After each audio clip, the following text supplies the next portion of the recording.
Good afternoon, ladies and gentlemen, I'm John, this is Many a True Nerd, and welcome back to Monster Loves You. Last time, well, as far as I can tell, like we were born as a little super mutant out of the green vat, and we had some little adventures. We kind of focused on cleverness and kindness and bravery, and sort of accidentally honesty, although I am not very ferocious in the slightest, to be honest. And now we have reached adulthood. It's time to go and be a grown-up monster. And now I can explore the whale mist or politic with the monsters. Let's go politicking with the monsters.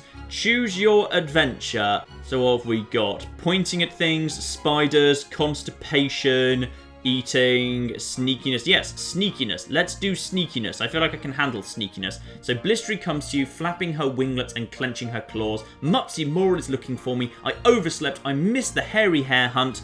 And what exactly is bad about that? I was on the list for the hunt, says Blistery, and those hairy hares are really fast. We have to collect enough of their feet every year so Omen Town has good luck. Okay, so how many has the hunt brought without you? Oh dear, none whatsoever. I was supposed to watch from above and show the other hunters where the hares were hiding, so bad luck for everyone then, except the hares, I suppose. Blistery flutters her winglets again, especially for me. Mopsy's going to print a story about how I ruined everything for everyone. Blistery suddenly leaps to the top of a garbage can, spreads her winglets and glides away. Just then, Mupsy Moral rolls into Portent Square, pen and pad grasped in her thin claws. Did you see Blistery come through here? I want to make sure everyone knows the truth. So you can tell her that Blistery overslept, claim ignorance, or yes, no comment. No comment whatsoever. So, Mupsy bought it, Blistery's overjoyed, and I get kindness plus 15. Very, very good indeed. Let's go explore the whale mist a bit more here. So we've got, ooh, sword in the stone. If I can just pull that out, I become king immediately. That strikes me as very, very useful. You find a red hood and a basket in the middle of the forest path. A human house is nearby. Funny, you never noticed it before. There's a white picket fence out front. Creepy, stay away, circle the pretty little house, or take the hood and the basket home. Let's just have a little look. See, I think we're kind of stumbling into Red Riding Hood here. There's a great deal of blood in the yard, along with a half-dead wolf coughing weakly. Oh no, we're after the end of Red Riding Hood here, and unfortunately, yes, the woodsman has already been through and horribly, horribly killed the wolf. Never mind. Ask the wolf what happened. Let's get his side of the story for once.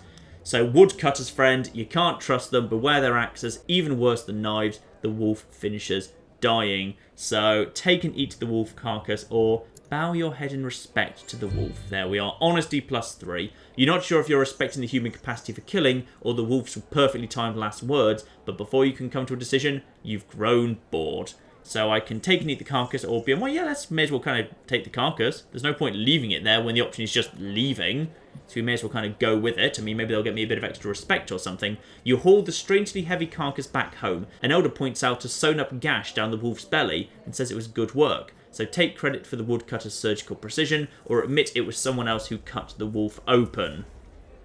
No one will ever know that it wasn't me that did it, alright? So honesty minus 4 but respect plus 5. I'd say that's worth it. The elder is impressed. You open the gash and find stones inside the wolf. How very odd.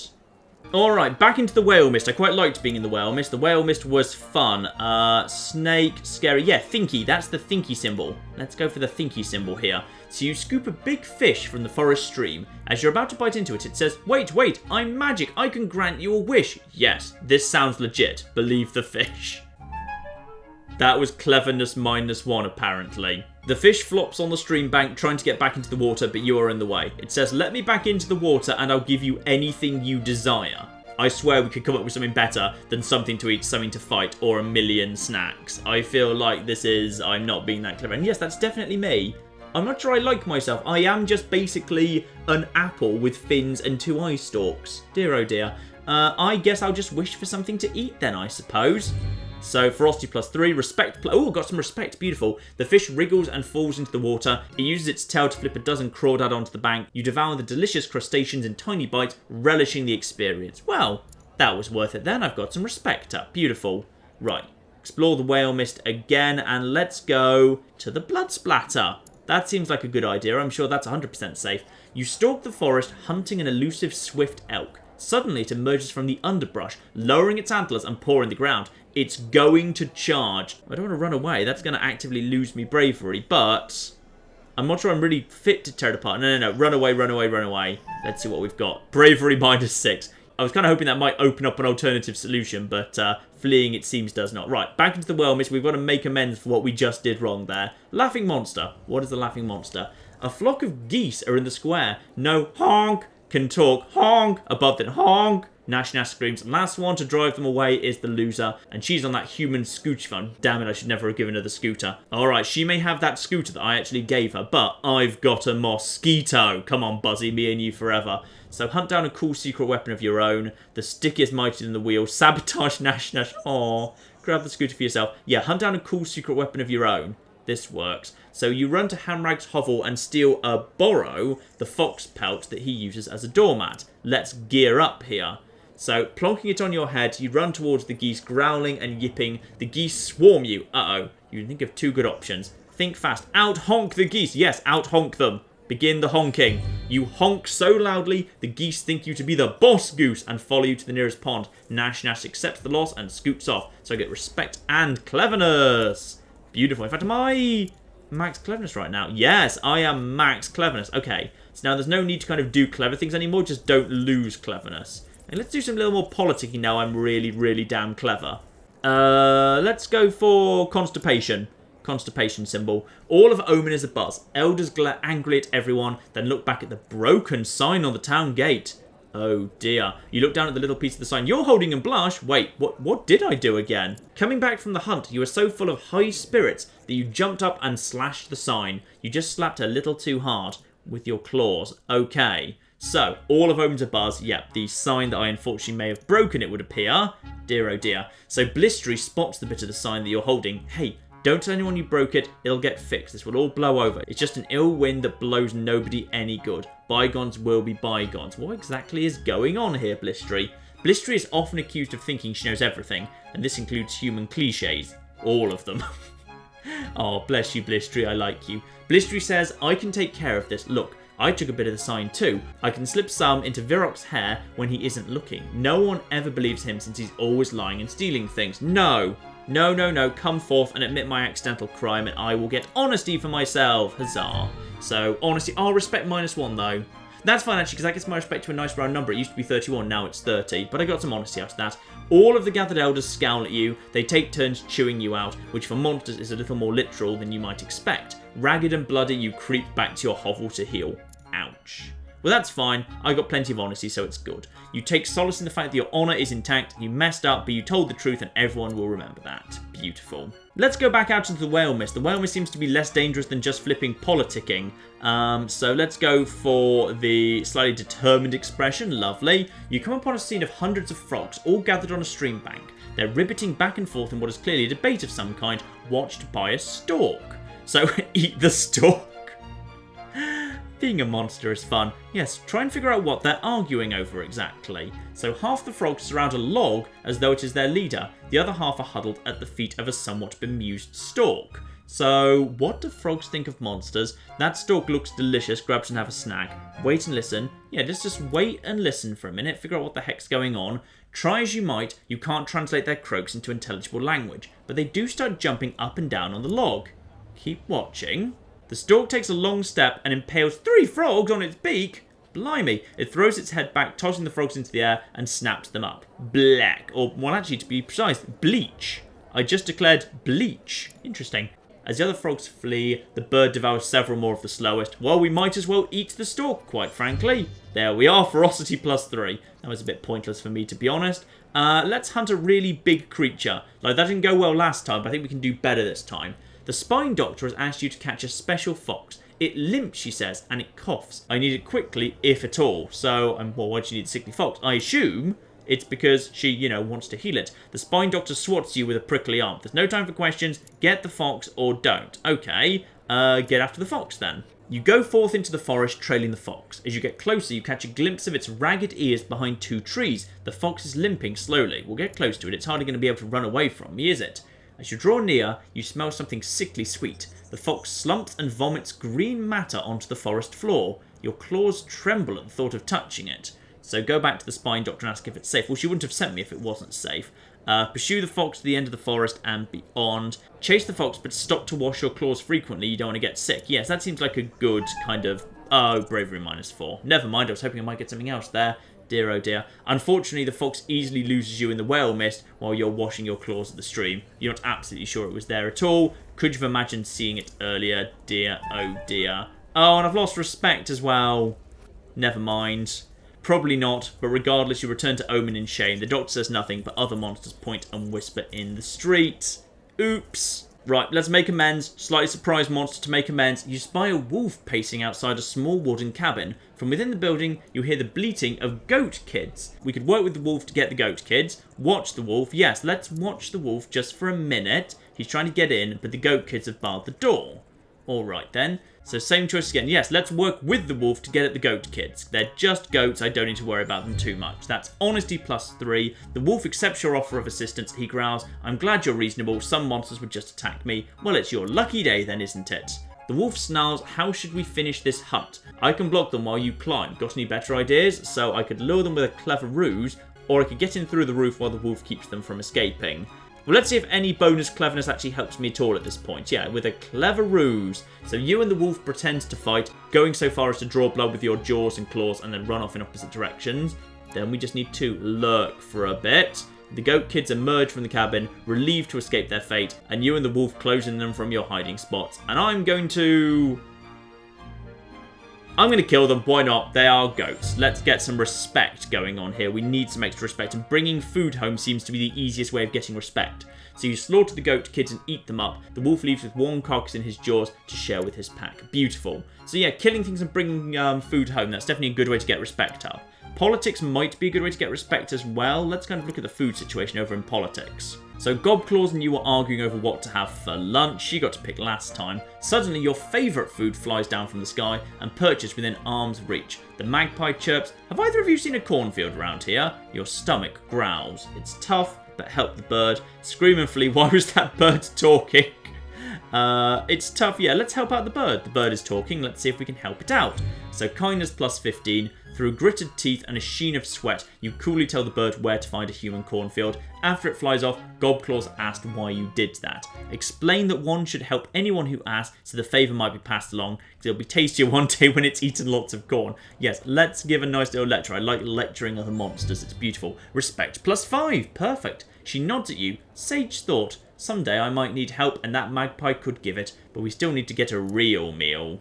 Okay, the respect is starting to rise a little bit here. Marvellous. Actually, no. Let's head out into the world and find something to get. Here we are, the big ET symbol. Let's get some food. You're following a deer in the forest when the trail comes to an abrupt end, just in front of a cave entrance. The hoof prints look strange, like the deer doubled back, walking backwards in its own tracks. This does indeed strike me as a trap. Okay, so what do you do about it, smart monster? So get away from the cave quickly. Clearly you should fight the trap. Turn the trap against the deer. Yes, that seems sensible. You walk into the cave and find Hamrag taking one of his famous naps. The huge monster is known for his irritability when he's awakened. A twig snaps in the bushes. The deer is fleeing. So draw the deer closer. Wait for the deer to come to you. See if we can draw him a little bit closer. You shriek and crouch, readying your claws. Hamrag starts to wake up. Now, go! I don't even know what the bloody hell is happening right now. The deer has crept forward to watch you spring the trap. You catch it by surprise as you leap back out of the cave. You kill it with a single swipe of your claws. That'll teach it. Now, take it back to the village. Hamrag stumbles out of the cave, half asleep, ready to fight. Give him some deer meat. Lovely, that should get me some respect. Nice. You mollify the huge monster with half the deer carcass. Hamrag says, hey, you can wake me up anytime if it's with a meal like that. Marvellous. Okay, 3 days left. My respect is certainly going up a bit here. And now to the slightly scared looking monster. A pack of monsters sets out to capture the honeyed bees, a special swarm that carries its hive along with it in small pieces. The sweet odour of rich honey is everywhere along the forest trails. And you can just immediately give up if you want to. No, no, no. Onward, onward, onward, onward. So Blistery says, me first, and I'm not sharing either. It's every monster for herself today. Nash Nash nods and flexes her claws as everyone splits up. This seems the most sensible. Lurk where the swarm is likely to pass and then pounce out at them. So that's a ton of bravery and a little bit of respect too. Beautiful. You take a nap in the shadow of a thicket of trees. Awakened by the approach of buzzing wings, you jump into the swarm and escape with a delicious honeycomb. Marvellous. Okay, nice and simple. Let's do a little bit more politicking. We've done almost no politicking. Let's dig a damn hole. Dig the hole. You look over your garden. Garden? Garden. Good dialogue. Most hovels have gardens. Many monsters don't care, but some like to show off their herbs, spices and flowers. And how indeed is it looking? There are so many rocks there, even if you don't feel like planting things, it looks bad. These rocks ought to go. Stupid rocks, kick them. Start digging and forget it, be one of those monsters who doesn't care. No, start digging. Let's have a nice garden. All this work is a lot harder than you expected. You're not a natural digger like Molefoot or Shovel. Shovel? Keep at it yourself, do all the work, take a break this out. No, keep at it, do the work. Let's just kind of put some nice hard work in. You dig. It's hard, but eventually you get better at it. Alright, continue digging, further digging. When you're done, the garden looks much better. All that digging turned over the earth too. It's probably a good thing. Now I can catch my breath for a second. Respect plus 10. All that digging was worth it. The spine doctor out for a stroll stops to compliment your work ethic. You're not sure what an ethic is, but she always talks like that. Up to 60% respect. This is going somewhere now, alright? This is going well. And you know what? Let's finish off the whale mist. Let's do 100% of the whale mist stuff. I think I enjoy being out in the whale mist more than politicking with the monsters. You take the lead on a hunt in the whale mist, but you've become separated from the group. Suddenly you catch sight of something. There! Where? And within that thicket, rumour has it that an especially large, clever snake tricked Nash, biting her and made her sick for days. And it's right there, waiting, watching. Oh, this is tough. Call everyone and get out of there. Well, that's just cowardice. Or you've beaten and eaten snakes before, time to eat another. No, that's not me.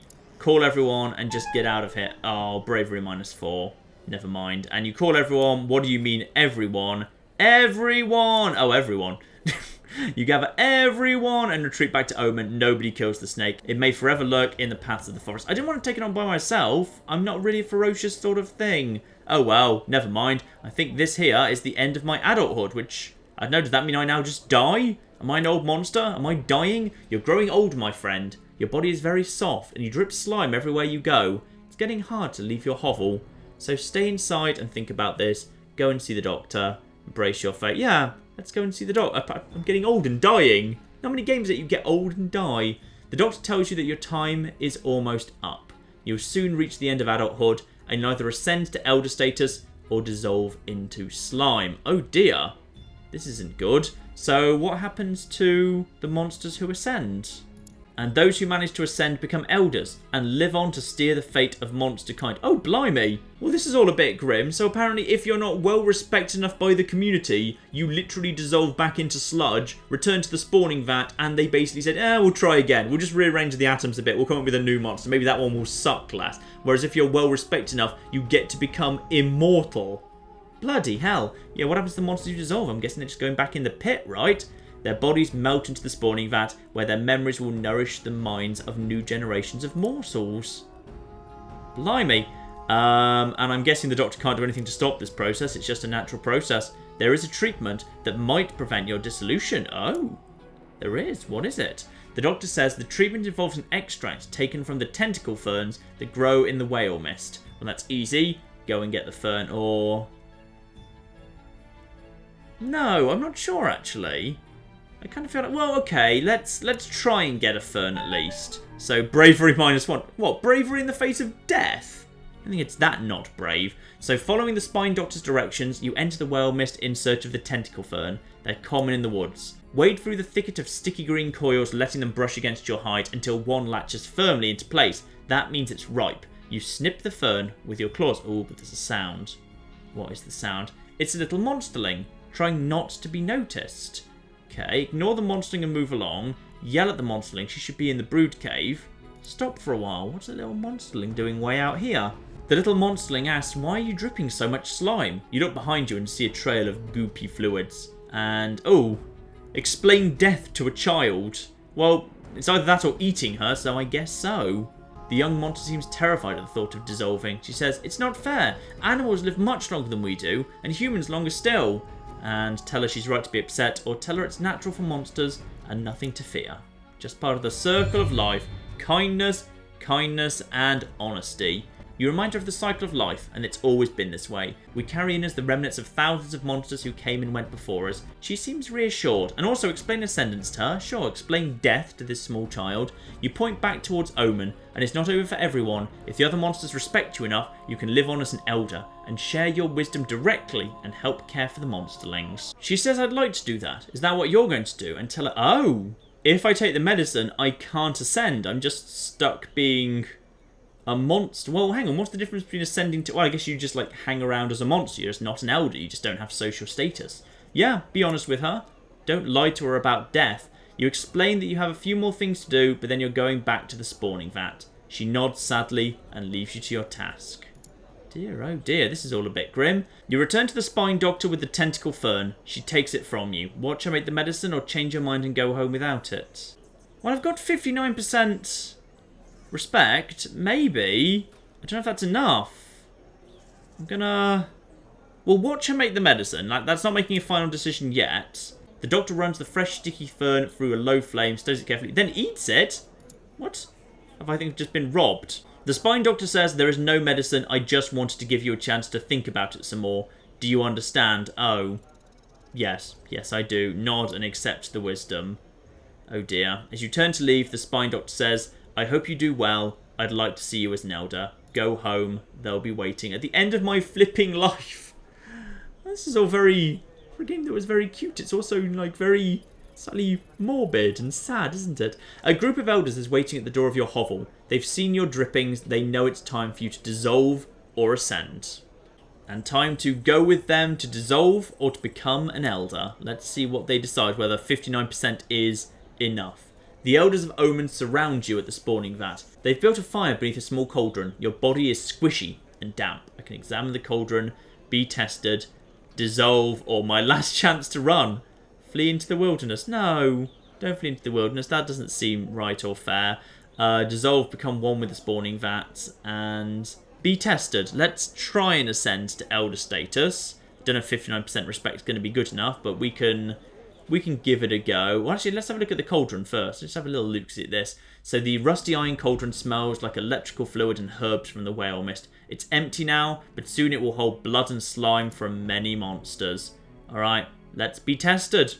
See what's going to happen here. A masked elder comes forward. She says it's time to decide. All the elders growl and snarl. The masked elder claws herself. 3 drops of liquid splatter against the hot bottom of the empty cauldron. Thick vapour rises into the air. Just quietly listen. The masked elder asked, who has already decided the fate of this monster? A few elders approach the cauldron to add fluid to the collection. The liquid begins to bubble. The masked elder has placed 5 flat stones on the ground before you. She says, choose one. Chance will guide your claw. Okay. Each stone is stained with old blood and polished by the touch of many a paw. You can't tell one stone from the others. Okay, then we just pick a stone and accept literally fate, I suppose.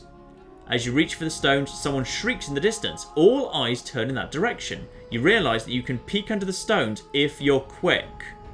Cheat and peek under the stones. No. Resist the temptation. Like, I don't even know what's under there. If I get caught, I've kind of ruined... I've ruined, like, the most important moment of my life. Resist the temptation. Do not look. You wait a moment and the shrieking dies away. All the elders turn back to watch you. Choose a stone. The other side of the stone is etched with a crude glyph. It shows a monster holding one claw up, speaking intently. The masked elder says, honesty. But you have just passed that test. See, they knew that was supposed to happen. They knew about that. The other side of the stone is etched with a crude glyph. It shows a monster facing down a human. The masked elder says, we will test your bravery. Okay, so I need to have my bravery tested because it's not, like, already decided. My honesty I just passed. Now I have to pass a bravery test. Elders add sticks and dry leaves to the fire until it grows huge and hot. They remove the cauldron and retreat before the roaring flames, one by one until only you remain. Try and see... Well, I've got pretty good bravery. My bravery's not actually that bad. I just don't know what it needs to be. Or I could dance through it, but there's a 50% chance I will die. Coin flip for death, no. Try and get a bravery check. I don't know how much bravery I need, but it's hot, very hot, and your body begins to pull away on its own. You gather your will and remain in place. Your excess slime begins to dry out and crack, but as the fire dies down, you're still here. Okay, so I just passed the bravery check. Got it. Several monsters howl their approval and step forward, adding more fluid to the iron cauldron. Approach the cauldron.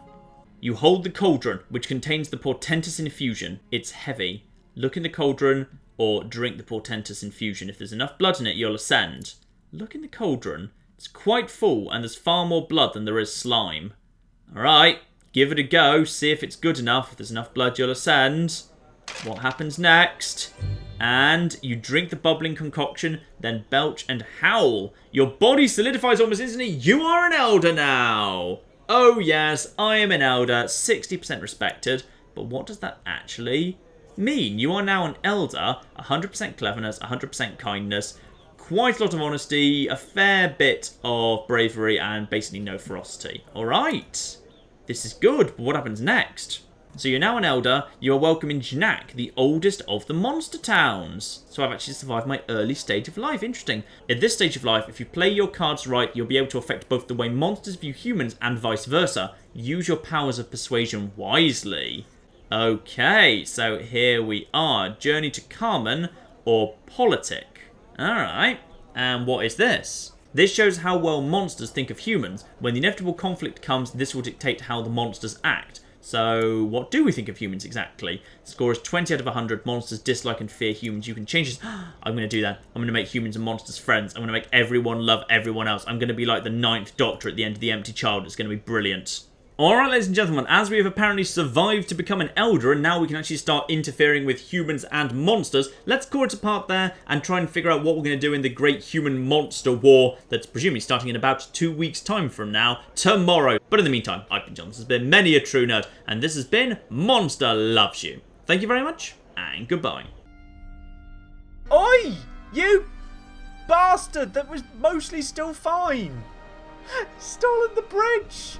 All we need to do is create a counterweight over here. This is like bridge ballast. Come on! Uh-oh.